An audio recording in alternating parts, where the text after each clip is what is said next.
There are many ways to get into the exciting world of private investigations. Some are easier than others, and some are more difficult and time consuming to be sure. In this private investigator training video, we will look at some of the easier, or should I say quicker, ways to become a PI. No matter the circumstances, regardless of how easy it is, you need to make sure when you become a private investigator, you do it by the book and follow all laws and regulations out there that pertain to where you live. Now, here in the United States, there are no federal mandates, there are no federal laws, and there are not any federal regulations that pertain directly to being a private investigator or becoming a private investigator. However, there's always a however, isn't there? Most states have some laws on the books already that pertain directly to private investigations industry. In fact, most states have licensing laws in place for private investigators, and those laws differ greatly among the states. So the first thing you need to do if you are considering becoming a private investigator is check out your state's PI licensing requirements. Many times, word of mouth or through a friend actually is how people get into the world of being a private investigator. There are a lot, and I mean a lot, of private investigation firms out there that do bulk surveillance work for insurance companies. Most of this work is for workers' comp cases as well as what is referred to as slip and fall cases and other personal injury type cases. In fact, when I got started as a PI in Colorado, that is what I cut my teeth on, workers' comp surveillance day in and day out. Many of these companies do hire friends of friends, but there are also other avenues to finding these companies. For those of you that do not have a friend already working in the PI industry in your area, we will discuss those in just a moment, so hang on. It is actually pretty darn easy to get in at this level, folks. Now, there are usually some other minor complications or considerations if you start off at this level. So let's go over them really quick. This video is sponsored by OREP Insurance and Working PI Magazine. OREP is a leading provider of private investigator liability insurance. Visit orep.org for a quote today. Surveillance requires that you have at least some basic equipment. If you head over to my free private investigator training website, you will also see a page there for all of the PI Guy surveillance equipment and gear. You can see all or many of the gadgets that I use on a regular basis. But wait, you don't need all of those things. Nope, you only really need a few things to get started, folks. And many times you can get even used equipment at a discount to get into the game as a private investigator. Now, sometimes the PI firm who hires you will supply some basic things to get you started. Hopefully, the first thing they supply you with is some training. But you know what? Most don't, or they provide very little. In fact, I know some are just sending newbies to the PI Guy channel.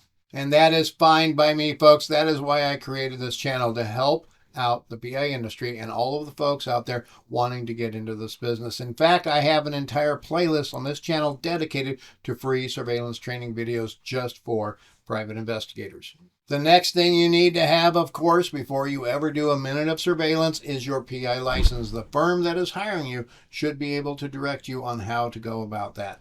And many times, new PIs work under a private investigation company's license. Okay, what equipment do you need for surveillance, you ask? Great question. Let's jump into the nitty-gritty details of what you will need, equipment-wise, to be a surveillance investigator. The first thing you need is a good camera. This does not have to be an expensive camera. This does not have to be a camera that produces Hollywood production style video. Your first surveillance camera should be all of these things. It should do at least 1080p video. In many cases, 720p will work too. It should be small enough to stick in your pocket in case you need to go on foot surveillance. Your first camera should also be easy to operate with a short learning curve, and it should be affordable. Don't go broke buying your first surveillance camera, folks. Now, I have a link below to all of my gear, and you can check out the actual camera I use. It is affordable, small, and easy to operate, and it shoots 1080p video. Next, you need a good surveillance vehicle. Now wait, hang on, don't give up with this one. Just about any vehicle you have will make a good surveillance vehicle to get started. You don't need to go out and buy a new vehicle just for surveillance. Your surveillance vehicle just needs a few things to make it a good surveillance vehicle, like it needs to be reliable. The rest doesn't really matter if your vehicle cannot get you to and from the work site and it doesn't start when you need to go mobile. The second thing your surveillance vehicle should have, but is not necessary all of the time, is tinted side windows. I have seen many PIs that do not tint their windows or only tint their back windows. Tinting only the back windows makes the car look much less like a surveillance vehicle. Depending on the climate in your area, though, like here in Colorado as well, Arizona, Texas, New Mexico, places like that, where we get a lot of very hot, sunny days, most cars have some level of tinting.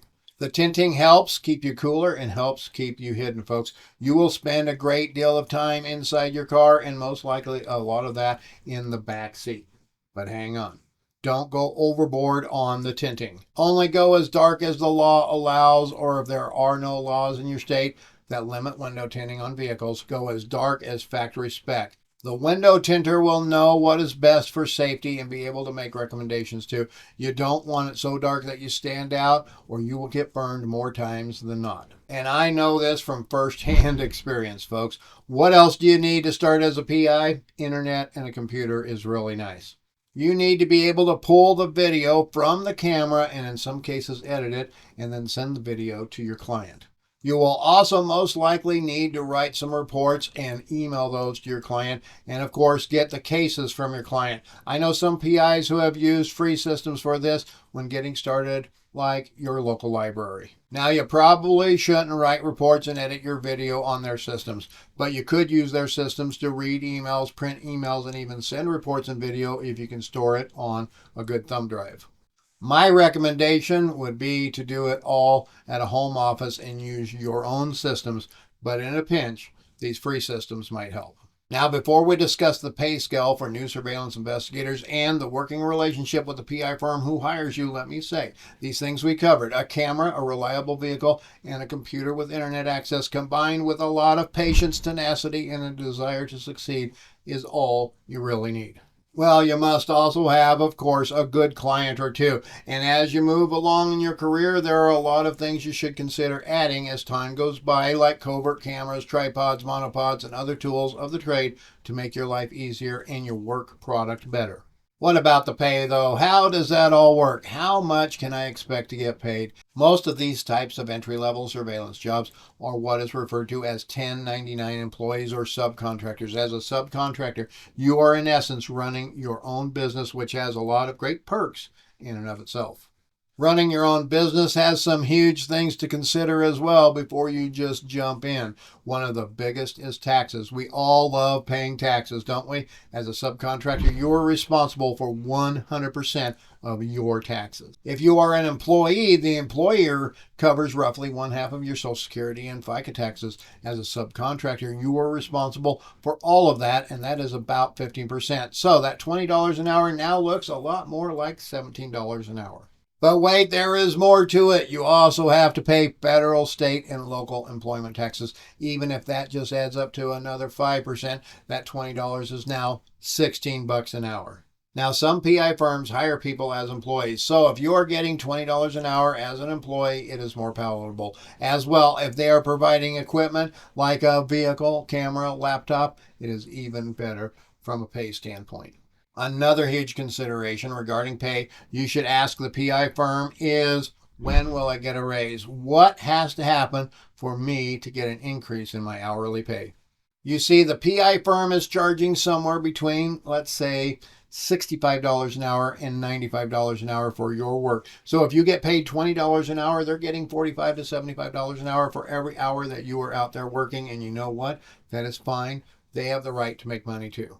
But it should also mean you get some set raises with performance metrics. I know some PI firms that have surveillance investigators they hired 10 or more years ago at $25 an hour, and some even less an hour, and they are still paying them the same rate.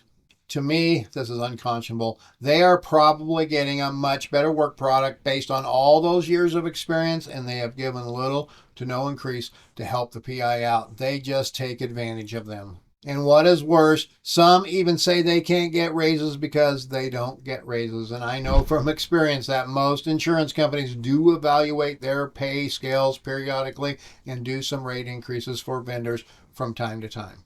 So make sure you know what you are getting into when you strike the deal. You will most likely have to sign a contract too. Whatever agreements you come up with, make sure they are in that contract. I am not done here, folks. Here are even more huge considerations when you become a subcontractor. Do they pay your travel time? This is huge, folks. If it takes you an hour to drive to the job and an hour to drive home, that is a 10-hour day, not an 8-hour day.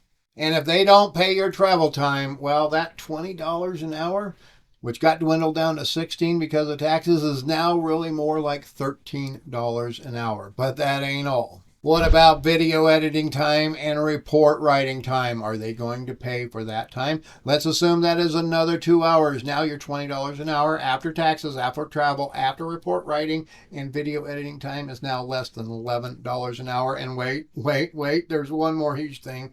Mileage. Do they pay mileage? Travel time covers your time in the car. Mileage covers wear and tear and upkeep for your vehicle. If they don't pay that, now you're maybe at $10 or less an hour. Now that you have a good picture of what being a subcontract surveillance investigator is, let's discuss avenues of entry into the PI industry. You may have a friend who knows someone who does it, or even a friend who does it themselves.